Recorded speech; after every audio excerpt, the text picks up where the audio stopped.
Shalom. Syukur kita panjatkan kepada Tuhan Yesus Kristus karena pada saat ini kita masih diberikan kesempatan untuk beribadah, dan walaupun kita beribadah di rumah kita masing-masing, tetapi tentunya itu tidak mengurangi sukacita kita pada saat ini. Dan untuk itu ibadah pemuda kita pada malam hari ini akan dipimpin oleh Penatua Yudi Siharlaki, dan untuk kepada Penatua kami persilakan dengan kasih.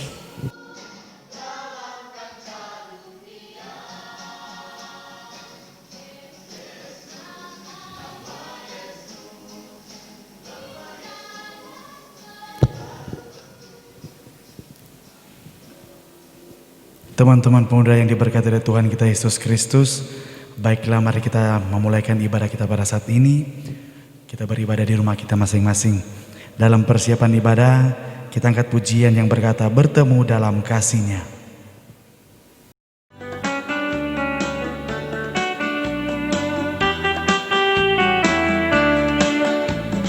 Bertemu dalam kasih-Nya, berkumpul dalam anugerah-Nya, bersuka cita semua di dalam rumah Tuhan. Oh saudaraku dan saudariku, Tuhan cinta dan mengasihimu. Mari bersuka cita semua di dalam rumah Tuhan. Mari kita berdoa. Ada ungkapan syukur dari kami ya Tuhan, ketika Engkau masih mempercayakan kami ya Bapa untuk beribadah, ibadah pemuda Jemaat Gemim Ebenezer Tatelo. Walaupun ya Tuhan peribadatan kami berbeda, kami beribadah di rumah kami masing-masing, tetapi ya Tuhan kami yakin dan percaya ketika Engkau bersama-sama dengan kami, Nama-Mu dipuji dan dimuliakan. Ya Tuhan Yesus, biarlah ibadah kami pada saat ini hanya boleh jadi di dalam nama Allah Bapa, Anak dan Roh Kudus. Amin. Teman-teman pemuda yang diberkati oleh Tuhan, pada saat ini kita mempersiapkan hati dan pikiran kita untuk mendengarkan kebenaran firman Tuhan. Kita akan berdoa untuk pembacaan firman Tuhan. Tetapi sebelum kita berdoa, kita angkat pujian yang berkata, "Kusiapkan hatiku Tuhan."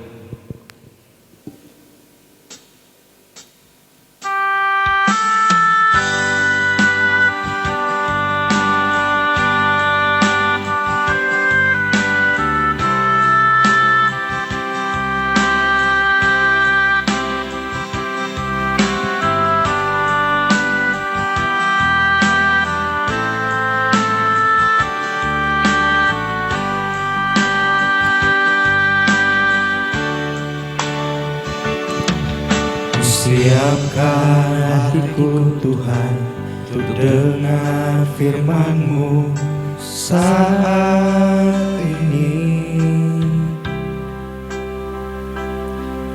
Ku sujud menyembah-Mu Tuhan, masuk hadirat-Mu saat ini.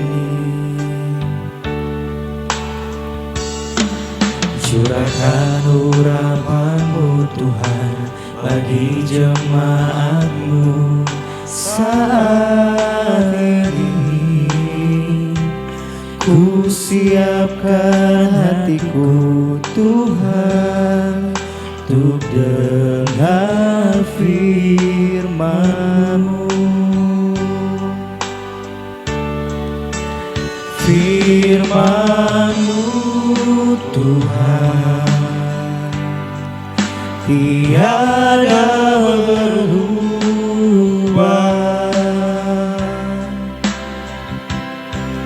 dahulu sekarang selama-lamanya tiada berubah. Firman-Mu Tuhan penolong hidupku. Ku siapkan hatiku Tuhan untuk dengar firman-Mu.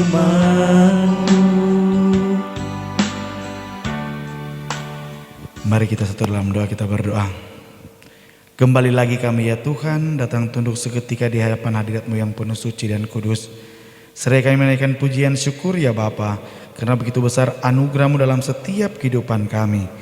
Kami masih dipercayakan lagi ya Tuhan, beribadah, memuji dan memuliakan akan kebesaran nama-Mu. Bapa, di dalam nama Yesus, ketika pada kesempatan ini kami hendak membaca dan merenungkan sebagian dari sabda firman-Mu. Lebih jauh daripada itu ya Tuhan, suci kuduskan kami, layakkan kami, agar supaya kami boleh layak menjadi pelaku-pelaku firman-Mu. Ya Tuhan Yesus, buat hamba-Mu yang Engkau percayakan untuk memberitakan firman-Mu, biarlah Roh Kudus-Mu Engkau anugerahkan bagi hamba-Mu ini, agar supaya firman yang akan dibentangkan sebentar benar-benar firman yang berasal daripada-Mu saja. Inilah kami yang berdoa ya Tuhan. Kami siap membaca, merenungkan, bahkan menjadi pelaku-pelaku firman-Mu. Amin. Saudara-saudara yang diberkati oleh Tuhan kita Yesus Kristus, baiklah kita akan membacakan firman Tuhan yang menjadi pembacaan selaku warga Gemim sepanjang minggu ini di dalam Yohanes 15 ayat 9 sampai ayatnya yang ke-17.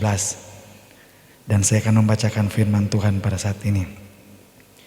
Oleh lembaga Alkitab memberi perikop perintah supaya saling mengasihi. Seperti Bapa telah mengasihi aku, demikianlah juga aku telah mengasihi kamu. Tinggallah di dalam kasihku itu. Jikalau kamu menuruti perintahku, kamu akan tinggal di dalam kasihku.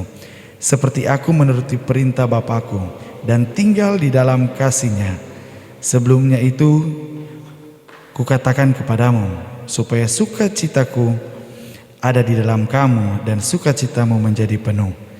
Inilah perintahku, yaitu supaya kamu saling mengasihi, seperti aku telah mengasihi kamu. Tidak ada kasih yang lebih besar daripada kasih seorang yang memberikan nyawanya untuk sahabat-sahabatnya. Kamu adalah sahabatku, jikalau kamu berbuat apa yang kuperintahkan kepadamu. Aku tidak menyebut kamu lagi hamba, sebab hamba tidak tahu apa yang diperbuat oleh tuannya, tetapi aku menyebut kamu sahabat, karena aku telah memberitahukan kepada kamu segala sesuatu yang telah kudengar dari Bapakku. Bukan kamu yang memilih aku, tetapi akulah yang memilih kamu, dan aku telah menetapkan kamu supaya kamu pergi dan menghasilkan buah, dan buahmu itu tetap, supaya apa yang kamu minta kepada Bapa di dalam namaku diberikannya kepadamu. Inilah perintahku kepadamu, kasihilah seorang akan yang lain. Nah teman-teman pemuda yang diberkati oleh Tuhan kita Yesus Kristus, demikianlah pembacaan firman Tuhan. Saudara-saudara yang dikasihi oleh Tuhan kita Yesus Kristus, Shalom, damai di hati. Setiap orang pasti memiliki ciri-ciri khusus yang membuat orang lain mudah untuk mengenalinya, baik itu dalam penampilan maupun karakteristiknya. Sama halnya dengan pengikut Kristus, yaitu orang Kristen. Kita juga sebagai pengikut Kristus harusnya memiliki ciri khas, yaitu hidup dalam kasih. Orang bisa mengenal kita sebagai orang Kristen dari kasih yang kita miliki dan yang kita terapkan. Mengapa kita harus mengasihi? Untuk apa kita harus mengasihi dan siapakah yang harus kita kasihi? Nah saudaraku, ada beberapa hal dalam pembacaan firman Tuhan kita pada saat ini yang ingin menjabarkan tentang kasih. Yang pertama yaitu mengasihi karena Allah lebih dulu mengasihi, dalam ayatnya yang ke-10. Sebelum Yesus menjalani penderitaan di kayu salib, Dia tidak henti-hentinya mempersiapkan para murid-muridnya dengan ajaran-ajaran yang menjadi dasar hidup yang benar. Salah satunya adalah hidup dalam kasih. Mengapa pengikut Kristus harus hidup dalam kasih? 1 Yohanes 4 ayat 19 berkata, kita mengasihi karena Allah lebih dulu mengasihi kita. Yesus memerintahkan para pengikutnya untuk hidup saling mengasihi, bukan agar mereka diberkati atau beroleh keselamatan, melainkan sebagai tanda atau respon atas kasih yang mereka terima dari Allah. Kasih yang telah dibuktikan oleh Allah lah yang harus diteladani para pengikut Yesus. Dengan demikian, mengasihi dalam persepsi Yesus adalah mengasihi bukan supaya orang lain mengasihi kita, atau bukan karena orang lain yang telah lebih dulu mengasihi kita. Namun sebagai orang Kristen kita harus mampu mengasihi siapapun dia tanpa melihat latar belakang dan stratifikasi sosial. Bagaimanapun kebudayaannya, walaupun dia tidak mengasihi kita, meskipun dia berbeda agama dan kepercayaan dengan kita. Dengan kata lain, kasih yang kita praktekkan adalah kasih agape. Nah, saudaraku yang diberkati oleh Tuhan kita Yesus Kristus, seperti apa yang saya katakan tadi, ketika kita mau menunjukkan karakter kita sebagai orang Kristen, kita harus menunjukkan, yaitu menerapkan dalam terang kehidupan mengenai kasih. Memang sangat berat ketika diperintahkan Tuhan untuk saling mengasihi, apalagi dia bilang kasihilah musuhmu. Secara manusia daging memang berat sekali. Tahu dia bikin salah satu orang, kunturang mau mengasihi dia. Tetapi itulah yang diinginkan ketika orang sebagai orang percaya harus menjadi apa yang seperti yang dikatakan dalam firman Tuhan, mengikuti teladan dari Yesus Kristus, yaitu kasih.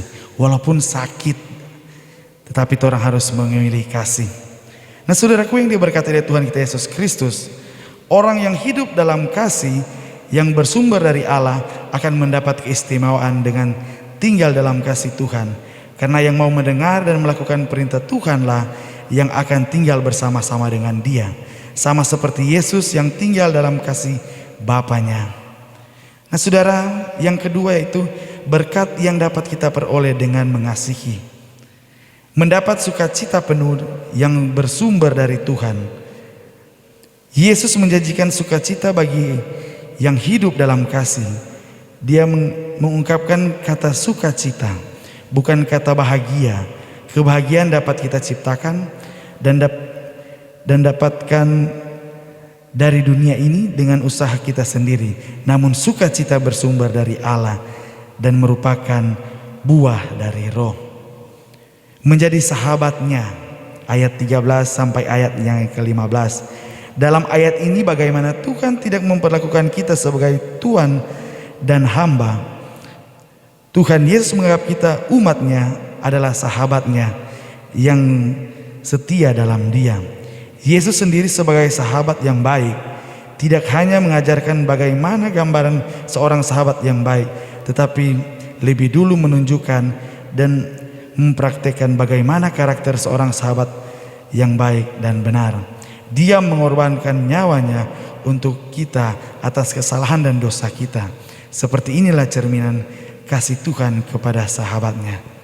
Nah, saudaraku yang diberkati oleh Tuhan kita Yesus Kristus, teman-teman pemuda yang ada di rumah masing-masing, jika saya mau melontarkan satu pertanyaan kepada kita, adakah di antara kita yang rela memberikan nyawanya untuk kebahagiaan dari teman-temannya atau orang lain? Tentunya tidak ada di antara orang. Hanya Tuhan Yesus yang seperti itu. Ya, saudara-saudara yang diberkati oleh Tuhan kita Yesus Kristus, dipilih menjadi sahabatnya dan sarannya menunjukkan identitas orang Kristen. Ayat 16a. Sering kita berpikir bahwa kita telah memilih Yesus menjadi juru selamat kita dan menjadi Tuhan kita. Namun sebenarnya bukan kita yang memilih Yesus menjadi sahabat kita, tetapi Dialah yang memilih kita. Allah yang memilih bangsa Israel menjadi bangsa pilihannya.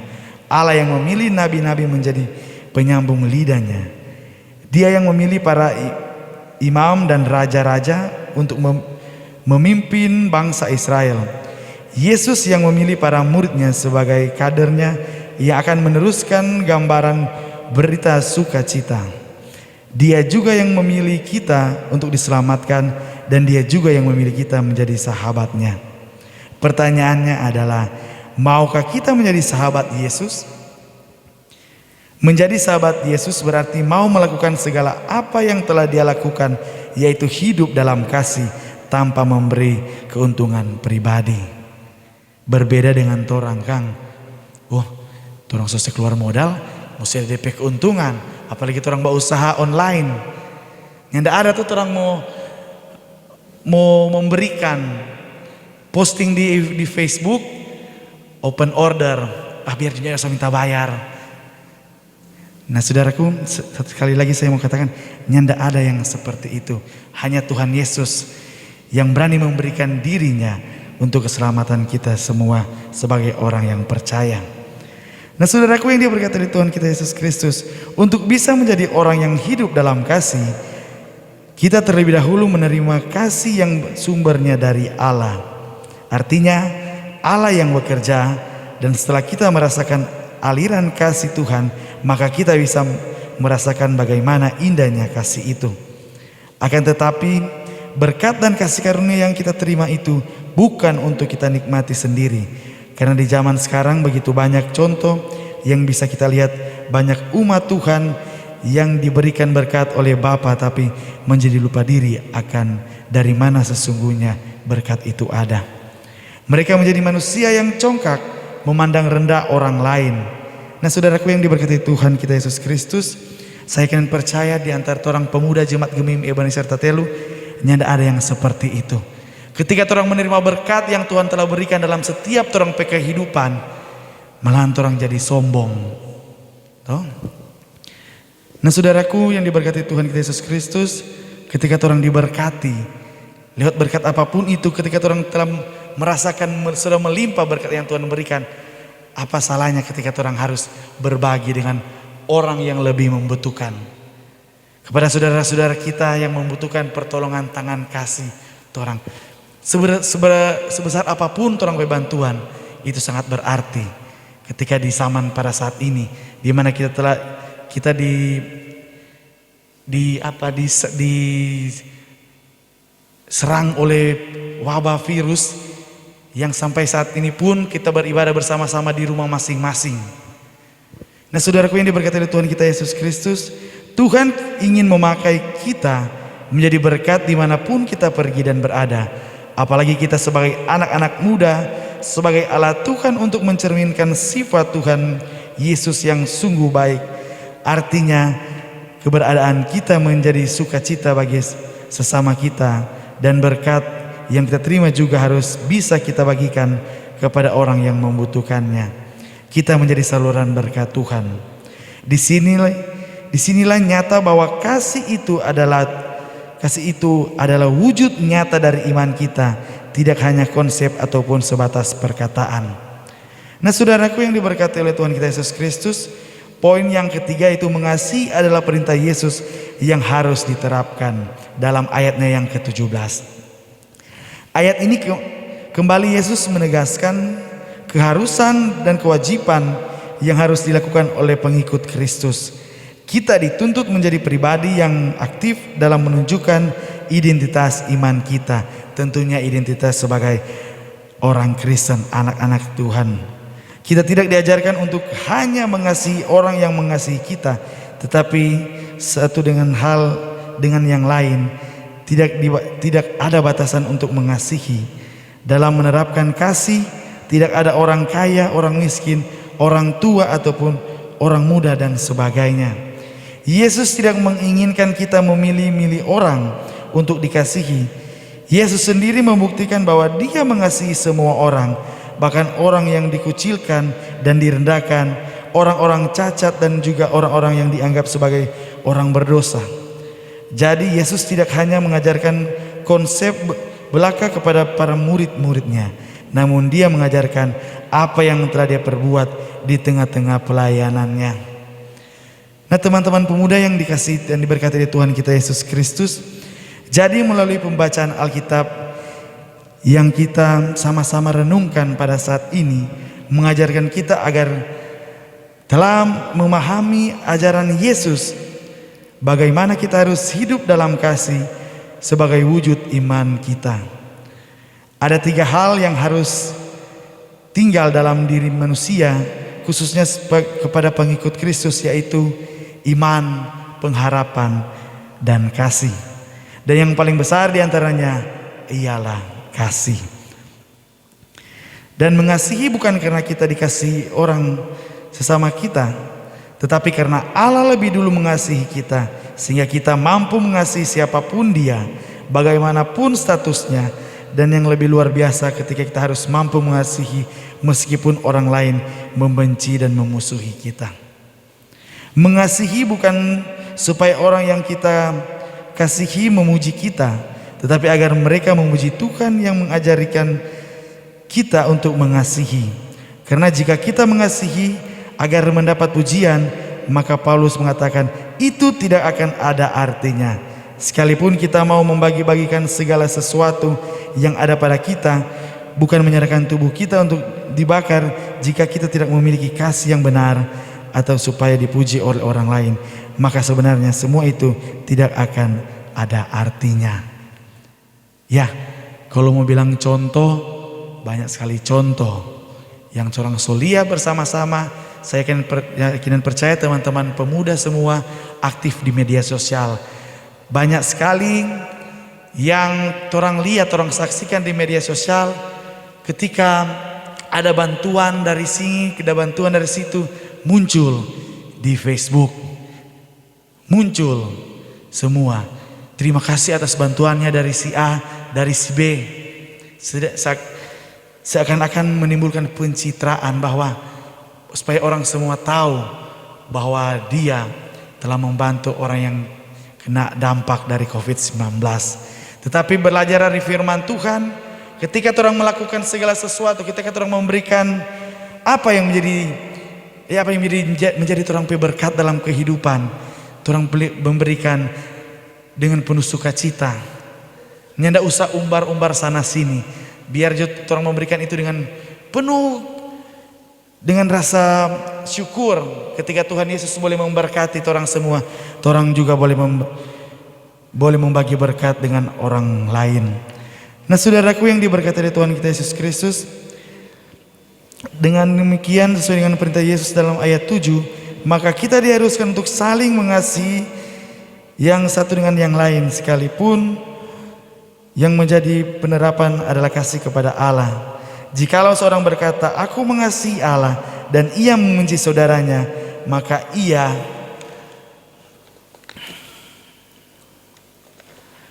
ia adalah pendusta.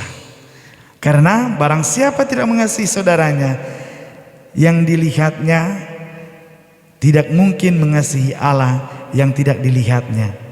Maka sebagai orang Kristen, kasih kepada Allah dan kepada sesama adalah hukum yang paling utama dalam ajaran Yesus, dan hukum itulah yang harus kita terapkan dalam kehidupan kita, dalam pelayanan kita, dalam pekerjaan kita maupun dalam keluarga kita. Sehingga melalui kasih yang nyata, maka nyata pula kita sudah tinggal dalam kasih Allah. Karena orang yang tinggal dalam kasih yang bersumber dari Allah akan mendapat sukacita yang penuh. Begitupun dengan orang sebagai pemuda Jemaat Gemim Ebenezer Tetelo, ketika kita melakukan apa yang menjadi perintah dari Tuhan kita Yesus Kristus, orang harus saling mengasihi, yakin dan percaya orang tidak akan pernah dibiarkannya sendiri. Pasti ada berkat-berkat Tuhan yang begitu melimpah akan menjadi bagian dari setiap kehidupan kita masing-masing. Amin.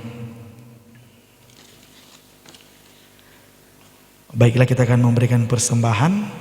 Sementara kita memberikan persembahan, kita angkat pujian yang berkata, hati sebagai hamba.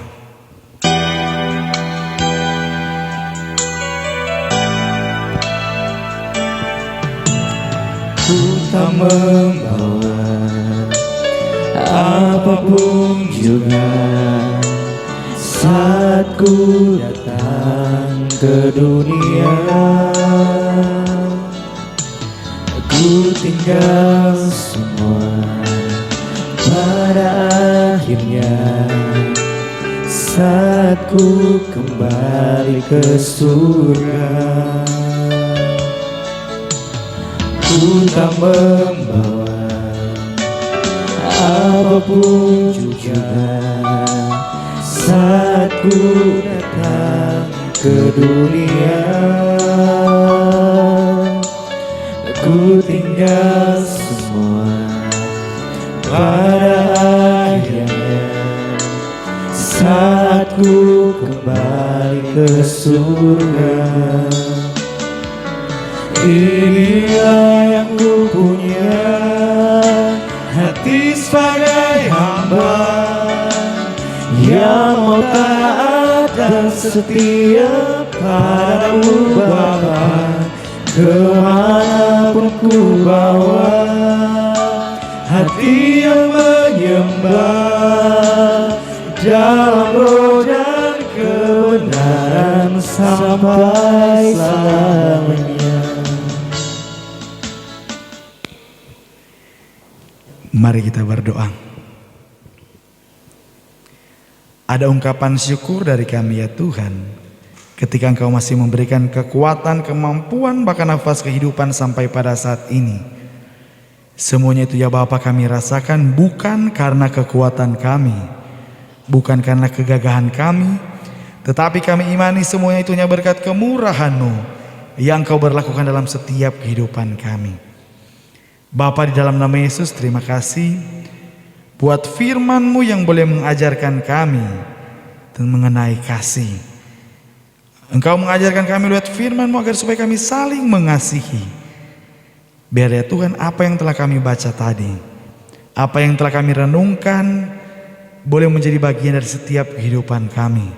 Dan boleh kami aplikasikan dimanapun kami pergi dan berada. Terima kasih ya Tuhan, lewat berkat-Mu dalam setiap kehidupan kami. Kami boleh dipercayakan kembali, beribadah, memberikan persembahan. Kami akan percaya Tuhan besar kecilnya pemberian kami ini kiranya dapat terpakai hanya untuk puji dan kemuliaan nama-Mu saja. Bapa, di dalam nama Yesus kiranya juga Engkau mengajar-ajarkan kami agar supaya kami boleh memberikan bukan hanya berupa benda mati atau materi, melainkan persembahan yang hidup, yaitu tubuh jasmani kami, terlebih khusus rohani kami. Ya Tuhan Yesus, pada kesempatan ini kami bersyafaat kepada-Mu. Kami berdoa buat pemerintahan bangsa dan negara kami. Kiranya Kau memberkati ya Tuhan pemerintahan kami mulai dari pusat, daerah sampai ke desa-desa. Berikan kekuatan, kemampuan bagi pemerintah kami, agar supaya mereka bisa menjalankan roda pemerintahan hanya seturut dengan kehendak-Mu saja. Di tengah-tengah pandemi COVID-19 ini ya Tuhan, Engkau memberikan kekuatan, kemampuan bagi pemerintahan kami, agar supaya mereka bisa menangani pandemi COVID-19 ini dengan penuh rasa tanggung jawab, dengan penuh keseriusan ya Tuhan. Bapa, di dalam nama Yesus kami berdoa ya Tuhan, buat orang-orang yang membutuhkan pertolongan tangan kasih-Mu, janda-janda miskin, duda-duda miskin, anak-anak yatim piatu, anak-anak terlantar, dimanapun mereka berada ya Tuhan. Engkau yang adalah sumber kekuatan, sumber penghiburan, mampu memberikan kekuatan bagi mereka, mampu menghiburkan mereka. Ya Tuhan Yesus, kami berdoa juga buat saudara-saudara kami yang berada dalam keadaan tubuh yang lemah. Kami yakin dan percaya Tuhan, Engkau akan melawat mereka, baik mereka yang berada di rumah sakit ataupun mereka yang berada di rumah mereka masing-masing. Kira tangan-Mu yang penuh kasih dapat menyembuhkan segala sakit penyakit yang mereka alami, karena mereka yakin dan percaya sumber kekuatan, sumber kesembuhan hanya berasal daripada-Mu saja. Ya Tuhan Yesus, berdoa juga kami buat persekutuan kami. Walaupun kami hanya beribadah di rumah kami masing-masing, Persekutuan Pemuda Jemaat Gemim Ebenezer Tatelo, kiranya Kau memberkati ya Tuhan, mulai dari komisi pemuda, bahkan kami semua sebagai anggota pemuda-Mu. Berilah kami roh kesetiaan ya Tuhan, agar supaya kami boleh beribadah walaupun kami hanya beribadah di rumah kami masing-masing. Tetapi ketika kami beribadah, memuji dan memuliakan akan kebesaran-Mu, kami yakin dan percaya berkat yang berasal daripada-Mu saja menjadi bagian dari setiap kehidupan kami. Ya Tuhan Yesus, kami juga berdoa buat pemimpin-pemimpin gereja, Gereja Masih Injili di Minahasa, mulai dari arah sinode, wilayah sampai ke jemaat-jemaat. Kiranya Kau memberikan kesetiaan bagi kami semua ya Tuhan, agar supaya kami bisa dapat melayani seturut dengan kehendak-Mu saja. Bapa, di dalam nama Yesus, berdoa juga buat kami masing-masing yang telah beribadah. Biarlah berkat yang berasal daripada-Mu saja menjadi bagian dari setiap kehidupan kami. Ya Tuhan Yesus, begitu banyak yang kami minta kepadamu. Tetapi kami sadar kami hanyalah manusia yang lemah. Untuk itu ya Tuhan, semua permintaan, permohonan bahkan pergumulan kami, Kamu hanya mau satukan lewat doa yang telah Engkau ajarkan kepada gereja untuk berdoa secara bersama-sama. Bapa kami yang di surga, dikuduskanlah nama-Mu. Datanglah kerajaan-Mu, jadilah kehendak-Mu di bumi seperti di surga. Berikan kami pada hari ini makanan kami secukupnya, dan ampunilah kami kesalahan kami, seperti kami juga mengampuni orang yang bersalah kepada kami. Dan jangan kami dalam pencobaan, tetapi lepaskan kami daripada yang jahat. Sebab kami punya kerajaan, kuasa dan kemuliaan sampai selama-lamanya. Amin. Teman-teman yang diberkati oleh Tuhan kita Yesus Kristus, kita akan mengakhiri ibadah kita pada saat ini. Saya jemput untuk bangkit berdiri. Kita angkat pujian obor pembangunan.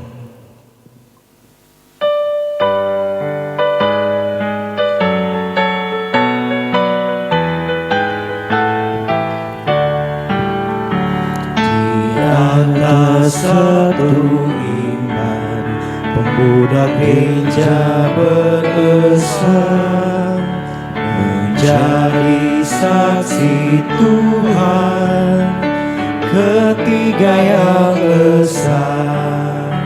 Sadarkan jiwa kita pada tugas panggilannya. Katakan sungguh-sungguh, Kristus panglimamu. Jadilah kau umat yang bekerja dengan semua gereja Tuhan yang besar. Kita maju dan bekerja dalam Kristus, kita menang, membangun dunia baru, sejahtera dan bersatu. Baktikan jiwa ragamu bagi umat dan manusia. Pemuda gereja jadilah obor pembangunan. Kita menerima berkat kasih karunia dari Tuhan Allah di dalamnya Yesus Kristus menyertai kita sekalian dari sekarang sampai selama-lamanya.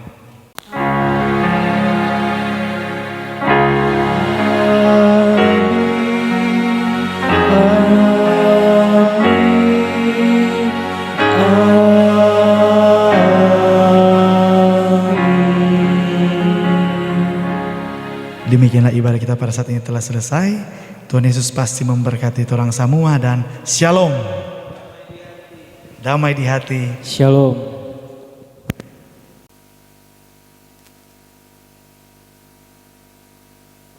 Diucapkan banyak terima kasih kepada Penatua Yudi Sigar lagi yang telah memimpin ibadah kita pada malam hari ini. Biar kiranya berkat Tuhan menjadi bagian dari Penatua. Dan buat teman-teman pemuda yang ada di rumah masing-masing, biar kiranya kita selalu menjaga kesehatan, stay safe, dan Tuhan Yesus memberkati. Shalom.